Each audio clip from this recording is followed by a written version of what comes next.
உங்கள் வசந்தசேகர். ராஜன் அவர் வந்து மறந்துட்டா அவரை பற்றி தாங்க. ராஜன் வந்து மிகவும் ஒரு தயாரிப்பாளர், நடிகர், இயக்குனர். அப்புறம் வினோத் ஸ்டார் வேறு இருக்கார், அவர் வினோத் சங்க தலைவராக வேறு இருந்தார். மிகவும் ஒரு எம்ஜிஆர் மாதிரி ரொம்ப உதவி பண்ணக்கூடிய ஒரு மனிதர். அவர் திடீர்னு வந்து தற்கொலை பண்ணிட்டார் பாருங்க. அடையார் ஆற்றுல வந்து குதித்து இறந்து போயிட்டார்.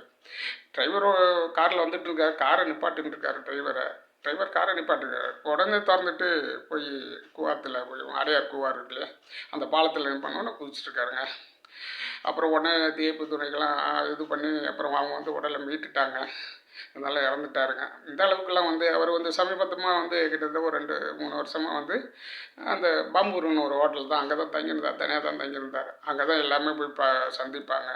கொஞ்சம் உடல்நிலையும் கொஞ்சம் கொஞ்சம் இதாக இருந்ததுங்க. அவருக்கு கொஞ்சம் உடல்நிலை சரியில்லாமல் இருந்தது. அதனால் பெரும்பாலும் எங்கேயும் போகிறதில்ல, அது மாதிரியெல்லாம் இருந்தது. சில விஷயங்களுக்கு நம்ம தவிர்க்க முடியாததுக்கு போயிட்டு வந்துட்டு இருந்தார். இன்றைக்கி பாருங்கள், அவருக்கு இப்படி ஒரு ரொம்பவும் தைரியசாலிங்க. எந்த ஒரு விஷயத்தையும் ஏழைப்பாளைகளும் செய்யக்கூடிய ஒரு மனிதர். அவருக்கு இப்படி ஒரு சூழ்நிலை வந்திருக்கு.